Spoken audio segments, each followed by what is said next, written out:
Grade 7s are back at class, as I've already mentioned, and this is part of government's phased reopening of schools. But of course, incidents of disruption were also reported. Once again, Linda Mnisi joining us now live on the story for us.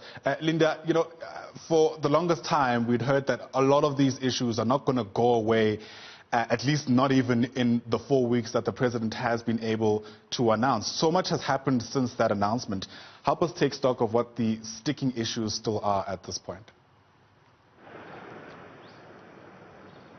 Well, a very good morning to you, and in fact, I want to take it back to early June when schools reopened. You'll remember that it was the very first time since the hard lockdown that schools were reopened. Even then, we saw, Ayanda, the phased reopening of schools. Now, on the 23rd of July, we heard the president there announcing that there would be another closure of schools following mounting pressure on the Department of Education to close schools because of the surge in the number of cases. You'll remember even during that period, there were schools that were opening and closing due to positive cases being reported in schools. And now what we're seeing is another phased-in approach, where grade 12s went back to school on the 3rd of August, and now the grade 7s have gone back to school. Part of the issues, Ayanda, has been the fact that some organizations and some stakeholders are saying that the Department of Basic Education has not had a real plan in terms of how it aims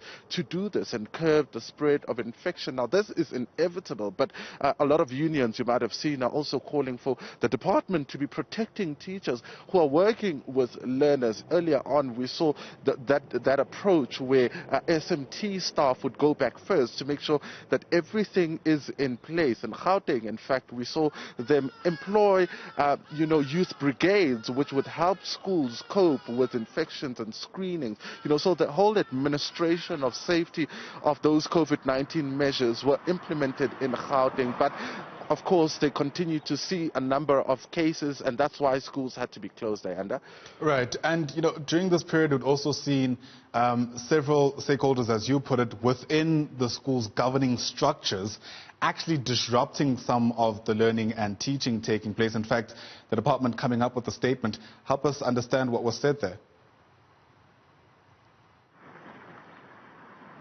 Indeed, Ayanda. In fact, you would have heard the minister, or rather the president, during his State of the Nation address on the 23rd of July, saying that the basic education minister had met about 60 stakeholders in the education fraternity, but of course, many of those continue to be disgruntled. We know that in Gauteng, about 38 schools were disrupted since the reopening of schools, since about yesterday, and throughout the process of reopening of the schools, and most of those, Ayanda, are in the East Rand. So the stakeholders that are implicated in those disruptions are, of course, the SGBs, as well as organizations like COSAS. You'll remember that COSAS, in fact, came out early, when schools were still open, saying that the department shouldn't be using learners as guinea pigs, and that it should have a proper plan in terms of how it wants to make sure that learners are safe. They've also slammed the decision by the president